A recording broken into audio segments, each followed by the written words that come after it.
Welcome to this week's painting video. Northwest Frontier stuff this week and one Future Shock miniature. I'm going to start this week very quickly with the three Sergeant miniatures from Pulp Figures, which were originally, one of them was going to be Captain Scott, the British officer on my Northwest Frontier train, but because I've had a rethink of what miniatures I'm going to use for this project, they've had their Sergeant stripes added back in, and they're just going to be Sergeants again, and they probably won't get used in this scenario, but they might do. So let's show you this guy, can we? There we go. So I just dotted back in the Sergeant stripes on three of those, so they don't really count as second one painted miniatures, but I stuck them in because then the picture looks a bit fuller and it looks like I've done more. The other odd man out this week is the final Future Shock miniature I got from Prince August. Here he is. There we go. Nice little guy. He's got a grappling hook and a crossbow. So I managed to get him from their much depleted catalogue, luckily. He was one of the first ones I had years ago.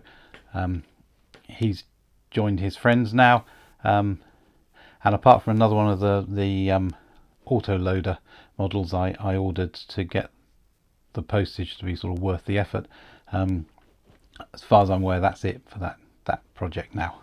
I don't think there's any other miniatures I want to get, unless I find the half-remembered police officer. Well, we'll see. Okay, so the bulk of the stuff this week was Northwest Frontier miniatures. These are all Perry miniatures, metal ones. Over here we've got some Indian infantry who will man the train, and over here we got the first 8 of my 24 Afghans. I did the ones waving swords first because they're the quickest. Their muskets are quite a pain to paint. Right, so Indian infantry. I think these are Bombay infantry, but it doesn't matter. They're just good stalwart chaps. In the film, of course, there's 2 soldiers, but they've got a machine gun.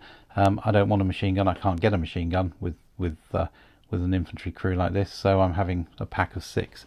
So there's 6 of those, and then over here, the rather nice Afghans.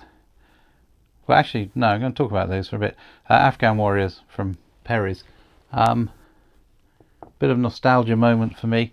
The original Wargames Foundry Perry Afghans were my first ever historical miniatures that I ever bought in, I think, 92.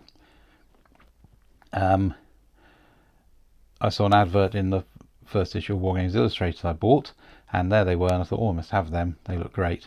And from that little acorn, mighty oaks grew. If you've seen my quick video of how many figures I've got now. I will say these aren't as good as those early ones. The casting is pretty abysmal on Perry miniatures. There's loads of flash, loads of infill. It's just, well, it's nasty, and they should do better, frankly. Their figures, the sculpting is lovely, as always. I can't help thinking these are missing some of the character of those earlier Wargames Foundry sculpts. So much so that I've decided to increase my total Afghans by ordering the Foundry ones again and painting them. I thought they might be a little small, but let's use this guy.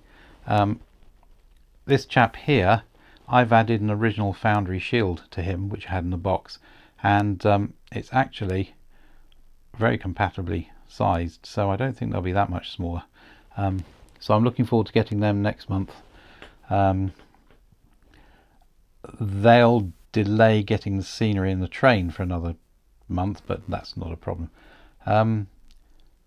So that's it for this week, actually. I've got 16 more Afghan infantry on the painting table, and then there's 9 cavalry.